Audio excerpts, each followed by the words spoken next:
certains m'ont demandé quelques explications sur l'exercice 1, j'en profite aussi pour faire le 2 de la feuille assez rapidement. Alors, donc là ici, on se place dans un pavé droit, on est donc en 3 dimensions, on est dans l'espace, on a besoin d'un repère pour se repérer, et là on nous donne des points et leurs coordonnées dans ce repère. Alors, première chose à faire, c'est regarder le repère. On nous parle d'un repère A, I, J, K. Alors, le A, c'est le tout premier point, c'est l'origine. C'est de là que tout part, d'accord? De là, ce sera le point de départ, de là qu'on partira. Tout le temps de ce point-là, que je mets en noir actuellement, pardon, pour la qualité. Ensuite, on nous parle d'un point I. Un point I, donc le point I, ce sera la référence sur le tout premier axe, l'axe des abscisses. Donc on voit que le point I, il est là. C'est-à-dire que là, du coup, ce sera un cran, deux crans, trois crans. Le bout de la boîte, ça correspond à 3 sur cet axe. Le 1 sera là, le 2 sera là, le 3 sera là. Sur cet axe, en tout cas. Ok. Ensuite, on nous parle d'un point J sur le deuxième axe. C'est donc la première, la référence, en fait, sur l'axe des ordonnées, sur le deuxième axe. On voit que le point J est à 2 carreaux ici. Alors attention, c'est pas 2, hein, puisqu'on nous a dit que J était la référence. C'est donc l'unité sur cet axe. 1. Le 2 il sera là, le 3 il sera là, et le 4 il sera là. On voit que la boîte, le bout de la boîte sur cet axe, ça fait 4 unités. Et ensuite, on nous indique un point K pour nous indiquer l'unité sur le troisième et dernier axe, qui est l'axe des altitudes. Donc là, ce sera 1, et là, ce sera 2. On voit que la boîte a une altitude de 2 sur cet axe. Et là, ce sera le 1. D'accord? Voilà, allez, c'est parti. On va essayer de placer les points B, C, D, E, F. Puis après, peut-être je te laisserai placer les points suivants. Alors, j'efface, et c'est parti. Le point B, on nous dit qu'il a pour... bien sûr, on part du point A, hein, on part de l'origine. Le point B a pour abscisse 3. Alors c'est parti, tu fais 3 sauts dans cette direction-là. Puis, on nous donne 4, tu fais donc 4 sauts, alors de là où tu es, hein. Donc là, on est au bout de la boîte, vers nous. On fait 4 sauts. 1, 2, 3, 4 dans cette direction-là. Souviens-toi que sur l'axe des abscisses, l'unité, t'as vu, l'unité c'est double carreau, hein. Faut faire attention à ça, c'est pas forcément un carreau. C'est pour ça qu'on t'indique au tout départ le repère que je mets en jaune là. C'est très important ça, il faut suivre ça. C'est les règles du jeu si tu veux, de déplacement dans la boîte. Et enfin, on te dit 2 au niveau de l'altitude, et ben là on est rendu actuellement là où je mets le point orange, on va monter de 2 crans. Attention, un cran sur cet axe c'est un double carreau, donc 1, 2. Le résultat c'est que le point B, il est exactement ici sur le sommet en haut de la boîte qui est vers nous. Ça va? J'espère que ça va pour ça. Je vais aller un petit peu plus vite maintenant. On prend le point C, c'est reparti. On part toujours du point A et le point C, on nous indique qu'il a une abscisse de 3. C'est parti. 1, 2, 3. Ensuite 0. Donc là, au niveau de la direction droite-gauche de l'axe des abscisses, on va pas se déplacer. Donc on fait rien. Et ensuite, il va falloir...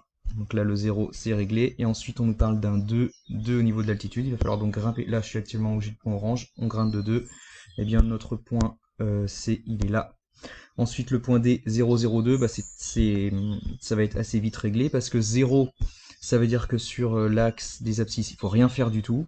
Donc on ne bouge pas, c'est-à-dire qu'on reste dans le fond, là où est le point A, le point de départ. Ensuite, on ne va ni à droite ni à gauche, puisqu'on nous indique 0 sur l'axe des abscisses. Et ensuite 2, ça veut dire qu'on va grimper de 2. Donc là, on est actuellement sur le point A, on n'a pas bougé. Bah 1, 2, le point que l'on cherche, il est au sommet là-bas, le point D. Voilà, bon, je sais pas, j'en fais encore un dernier. Tiens, je vais faire le point... allez, point G. C'est parti, on part de l'origine, le point A, et on essaye de faire ça. Le point G, on nous indique 3, donc 1, 2, 3 sur l'axe des abscisses, puis 4. Donc attention, là c'est double carreau dans cette direction-là, donc 1, 2, 3, 4, c'est le bout de la boîte, puis ensuite on nous demande 1, donc je grimpe de 1, et ça, enfin de 1 cran sur cet axe, attention, c'est des doubles carreaux sur cet axe, et donc le point, il est au milieu, ici, de cette arête, c'est le point G. Voilà, je te laisse faire les autres, j'espère que tu as compris le principe. Et j'en profite pour faire l'exercice 2, là il est plus costaud celui-là, hein, parce qu'en fait, ici, on change de repère. On va commencer par le tout premier repère, le repère A, B, D, E. Alors ici, le point origine, c'est le point A, c'est-à-dire qu'on partira de là. Tu sais, c'est comme l'activité avec l'araignée, on part de là. Ensuite, on nous indique B, donc le point B sera le tout premier point, sera l'unité, si tu veux, sur le premier axe, sur l'axe des abscisses. Ensuite, donc là, c'est quoi ici? T'imagines, hein, ça correspond à 0,5 du coup. Hein. Ok.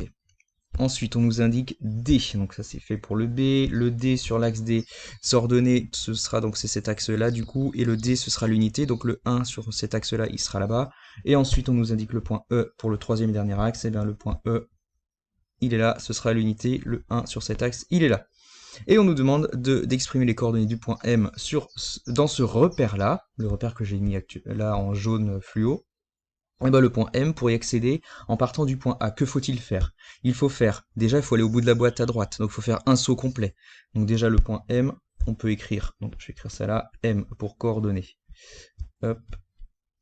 Alors bah déjà il faut aller jusque là-bas, donc il faut faire un cran, un saut complet. Ensuite, il faut se diriger vers le fond de la boîte, mais pas d'un cran complet, d'un demi-cran. Parce qu'un cran, c'est un double carreau sur cet axe, tu vois, on avait indiqué, donc là on va faire un demi-saut, donc un demi-saut, un demi, ou si tu préfères 0,5, c'est pareil.